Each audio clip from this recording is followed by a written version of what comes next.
Software job తెచ్చుకోవాలనుకునే వాళ్ళు ఒక విషయం ఖచ్చితంగా మైండ్‌లో పెట్టుకోవాలి. ఏంటి అంటే చాలామంది జాబ్ ట్రయల్స్‌లో చేసేటప్పుడు, లేకపోతే జాబ్ వచ్చిన తర్వాత అయినా గాని, మీరు గుర్తుపెట్టుకోవాల్సిన ఒక ఇంపార్టెంట్ విషయం గురించి ఇప్పుడు మనం మాట్లాడదాం.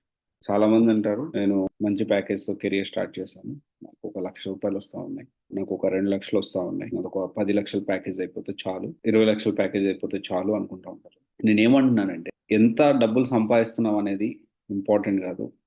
మన ఖర్చులు ఎలా ఉన్నాయి, మనం ఎంత సేవింగ్ చేస్తున్నాం అనేది ఒక పాయింట్ ఇంపార్టెంట్. చాలామంది డబ్బులు సంపాదించేంత ఏం కాదు. ఆ డబ్బులు లేకపోయినా నడుస్తది. నాకు ఇష్టమైన అమ్మాయి నా లవర్ ఉంది సార్. గర్ల్ ఫ్రెండ్ ఉంది. 5 years sincere love sir. BTech నుంచి సిన్సియర్, ఇంటర్ నుంచి 6 ఇయర్స్ సిన్సియర్ లవ్ సార్ నాది. మేమిద్దరం పెళ్లి చేసుకోవాలనుకున్నాం. నాకెంత ఒక చిన్న జాబ్ సార్. ఒక 3,00,000 జాబ్ వచ్చినా గాని నేను జాబ్ చేసేస్తా. ఇద్దరం మ్యారేజ్ చేసుకొని ఇంక మంచి హ్యాపీ లైఫ్ లీడ్ చేస్తాం అనుకుంటారు. విషయం ఏంది అంటే ఒక మగాడిగా పుట్టినప్పుడు మనది ఏంటి అంటే సంపాదన లేకపోతే ఎవ్వరు దేకరు. సంపాదన లేదు. ఎగ్జాంపుల్ వాళ్ళు నీకు ఎర్నింగ్స్ ఉన్నా ఎగ్జాంపుల్ ఒకసారి చెప్పి చూడు. బాగా నువ్వు ట్రస్టబుల్. ఇక వాళ్ళ మించి ఇంకెవరు లేరు అనుకుందాం. అనుకున్న తర్వాత ఒక 2 నెలలు లేకపోతే ఒక 3 నెలలు ఏమడిగినా కాదు. నా దగ్గర డబ్బులు లేవు. నా పరిస్థితి బాలేదు. నా దగ్గర డబ్బులొచ్చినప్పుడు ప్లాన్ చేస్తాను నేను. డబ్బులొచ్చినప్పుడు ప్లాన్ చేస్తాను గూడా అనొద్దు. నా దగ్గర డబ్బులు నా వల్ల గాదు. ఎక్కడికన్నా రెస్టారెంట్‌కెళ్దామా? అంత పెద్ద రెస్టారెంట్ ఒద్దు. డబ్బులు లేవు. చిన్న రెస్టారెంట్‌కెళ్దాం. అలా ఒక 2 నెలలు చెప్పి చూడండి. ఆటోమేటిక్‌గా మీరంటే ఒక చిన్న చులకన భావం అనేది వచ్చేస్తది. ఎందుకు ఇది చెప్తున్నానంటే జాబ్ ట్రయల్స్ చేసేవాళ్ళు, జాబ్ చేసేవాళ్ళు ఎందుకు చూడాలి అంటే సాఫ్ట్‌వేర్ ఇండస్ట్రీలో హైఫై లైఫ్ ఉంటది. అంటే ఎప్పుడైనా గాని మన డబ్బులు ఎంత జాగ్రత్తగా ఖర్చు పెడుతున్నామో చాలా ఇంపార్టెంట్. టైమ్ పాస్ క్యాండిడేట్స్ మన జీవితంలో చాలా మందొస్తారు. మన డబ్బులు సంపాదించడం చాలా ఇంపార్టెంట్. డబ్బు లేకపోతే విలువ అనేది లేదు, ఉండదు. చాలామంది పేరుకి 15,00,000 ప్యాకేజ్ వస్తుంటది. వాళ్ళ సేవింగ్స్ నిల్లుంటాయి. జీరో ఉంటాయి. ఏందిరా అంటే ఒకసారి పబ్‌కెళ్తే వరస్ట్ సినారియోలో 50,000-70,000 అవుతాయి. ఒక ముగ్గురు, నలుగురు కలిసెళ్తే. వరస్ట్ సినారియోలో చెప్తున్నా నేను. మినిమమ్ 20, 30,000 తక్కువ కాదు. ఒక పూట, ఒక నైట్‌కి.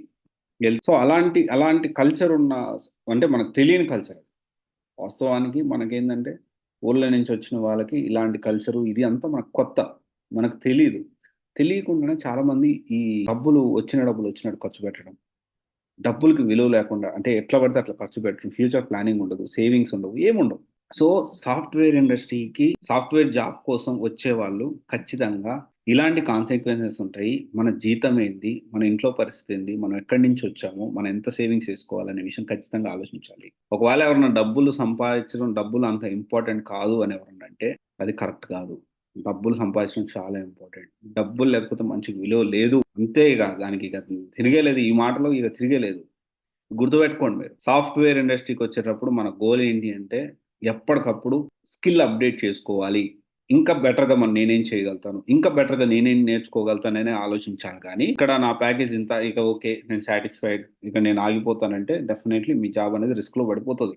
సో, సాఫ్ట్‌వేర్ ఇండస్ట్రీ వచ్చేవాళ్ళు ఈ పాయింట్స్ అనేవి గుర్తుపెట్టుకోండి. ఇది మీకు ఖచ్చితంగా ఒకవేళ ఆల్రెడీ జాబ్ చేస్తున్నోళ్ళు, ఎక్స్‌పీరియన్స్ అయినోళ్ళు డెఫినైట్‌లీ ఉంటారు. ఒకవేళ అలాంటి ఎవరైనా ఉంటే కామెంట్ చేయండి. మిగతా వాళ్ళకి కూడా తెలుస్తది. Okay. So, I request everyone. నేను చాలా మంది నా దగ్గరకొచ్చి లిటరల్లీ నేనింత ప్యాకేజ్ సార్. ఆ అమ్మాయి చెప్పిందని నేను మంచి సాఫ్ట్‌వేర్ జాబ్‌ని వదిలేసి గవర్నమెంట్ కోసం ప్రిపేర్ అయ్యి అటు కాకుండా ఇటు కాకుండా అయిపోయాను. చాలా మంది నా దగ్గరకొచ్చారు. ఇదే కాన్సెప్ట్, ఇదే పాయింట్‌లో. సో, ఒకసారి ఆలోచించండి. ఓకే. Thank you.